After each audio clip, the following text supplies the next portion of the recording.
Dans cette partie, nous allons voir des calculs, faire la somme des ventes un peu plus complexes, un peu avancées. Alors, dans ces différents cas, nous avons des conditions qui sont fixées, des conditions commerciales ou des conditions d'analyse. Ce que la direction veut savoir, de déterminer la somme des ventes des pays dans chaque cas. Ok, donc nous avons un tableau de vente par pays. Et dans chaque cas, nous devons déterminer la somme des ventes qui commence par A. Donc, déterminer la somme de toutes les ventes des pays qui commencent par A.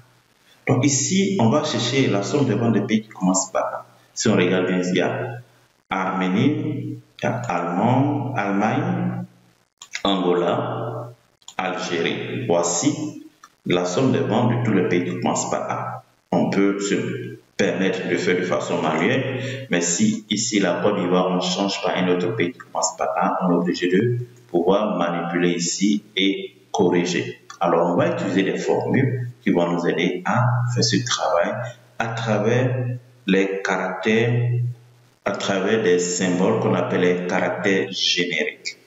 Ici, nous allons voir la somme des ventes supérieure ou égale à 2000 de 5 lettres. Donc, faire la somme des ventes des pays de 5 lettres. Donc, le chiffre d'affaires réalisé supérieur ou égal à 2000. La somme des ventes des pays qui commence par A et qui se termine par E. La somme des ventes des pays de 5 lettres. Et voici les conditions d'analyse un peu plus complexes. Alors, ce qui va nous aider à faire ce travail, c'est grâce au caractère générique. Il y a deux types de caractères génériques.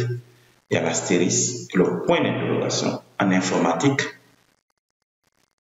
on utilise l'astérisque pour rechercher des informations. On va demander à l'ordinateur de recherche-moi, par exemple, tous les mots dans ce test qui commencent par S ou se terminent par S. Donc, on va utiliser le symbole astérisque. On va utiliser les points d'interrogation pour remplacer un caractère quelconque. Donc, on va voir en détail dans cette vidéo la notion de caractère générique. Comprend l'utilisation du symbole astérisque et le point d'interrogation dans les formules Excel. Ici, comme je dis, par exemple, rechercher dans une liste de données les informations suivantes qui commencent par S. Donc, on va placer l'astérisque après le critère S. Qui se termine par A, on va placer l'astérisque avant le A ou bien avant le S. Qui commence par S et se termine par A. Donc, rechercher dans une liste de données, dans cette base de données, toutes les informations, les mots ou bien les tests qui commencent par S et se terminent par A. Donc, voici comment on place l'astérisque entre les critères. Donc, S, après on place l'astérisque et le A. Donc, ça veut dire qui commence par S et se termine par A. Ici, se termine par S. Ici, commence par S. Et qui contient 4 mots. Ici, on remplace un caractère quelconque. Donc, rechercher dans une base de données tous les mots de 4 lettres. Donc, ici, on va placer qui commence par tous les mots qui commencent de 4 lettres qui commencent par S et se terminent par A. Donc, un caractère quelconque de 4 lettres, donc ça reste 2 lettres. Donc, on met le point d'exclamation qui signifie de chercher d'abord tous les mots qui commencent par de 4 lettres qui commencent par S et se terminent par A. Donc, le point d'interrogation va remplacer un caractère quelconque. Donc, dans cet exemple, nous allons poser des conditions de recherche d'informations, c'est-à-dire de rechercher soit un mot ou un nom parmi une liste de données qui commence par S en début de mot, donc on place l'astérisque, en fin de mot, on place l'astérisque avant de conditions. Donc, comment nous allons utiliser dans notre cas le caractère générique pour faire des analyses. Donc, si vous avez compris déjà, critères sur le début du mot, c'est-à-dire tous les mots qui commencent par S. On place l'astérisque après le S. Donc, cela signifie qu'on demande à Excel ou à notre ordinateur de rechercher tous les noms ou tous les mots qui commencent par S. Dans Excel, on exclut les autres lettres après le S. Donc, quand vous placez l'astérisque ici, l'astérisque à ce niveau, tous les mots qui sont après l'astérisque sont exclus.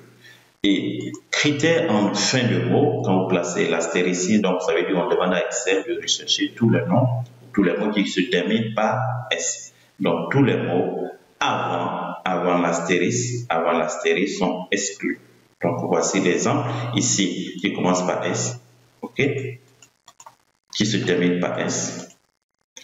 Maintenant, il y a au niveau des critères, ici, les critères contenant une partie d'un mot, c'est-à-dire tout rechercher dans une liste de données tous les noms, tous les mots contenant S. Donc, on place le critère entre l'astérisque. Donc, ici, ça veut dire tous les mots qui commencent par, qui contiennent tous les mots contenant S. Ok?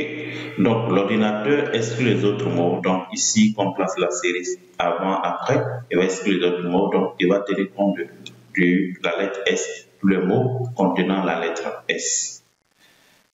Ici, signifie qu'on place entre deux lettres l'astérisque, c'est-à-dire on demande à Excel, à notre ordinateur, de rechercher un texte qui commence par S et se termine par R. On peut dire commençant par A et se termine par B. On place l'astérisque entre les lettres. Ok? Le point d'interrogation remplace un caractère quelconque. Ici, si on dit de rechercher ou de remplacer ou de sélectionner 3 lettres, dont ces mots qui commencent par S et se terminent par R. Donc ici, on a 3 lettres. On connaît les 2 lettres S et R, mais la dernière lettre, on ne connaît pas, donc c'est un caractère quelconque. Donc cela suffit de rechercher un texte de 3 lettres qui commence par S et se termine par R.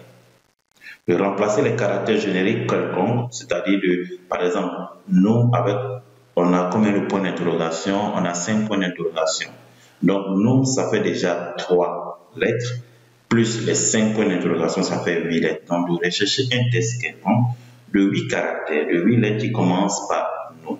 Donc, voici ces conditions qui sont déjà posées. Dans notre cas, avec Excel, qu'est-ce que nous pouvons utiliser? Ces caractères génériques pour faire des analyses. On fait la somme des ventes de tous les produits qui commencent par S. Et on place le critère S ici. On met le point, l'astérisque à ce niveau qui commence par S. Et voici comment on peut faire l'analyse. Donc, on va faire un cas pratique. Ici, par exemple, on pose la condition de chercher, présenter le nombre de participants dont le prénom commence par S. Ok, la somme des notes de tous les participants, donc le prénom commence par S, une formule. On a posé ici, donc on a le résultat 62. Si vous ajoutez un nouveau participant comme Sonia, qui n'est pas dans la liste, mais si vous l'ajoutez, la formule va s'actualiser automatiquement. Donc on vient, on fait un cas pratique, nous allons faire un cas pratique ici. À ce niveau, concernant les pays du chiffre d'affaires, l'analyse concernant le chiffre d'affaires réalisé dans chaque pays commence par A, la vente supérieure ou égale à 2000, de 5 lettres, les pays, la somme des ventes, les pays qui commencent par A et se terminent par E sont des ventes de pays de 5 lettres. Ok?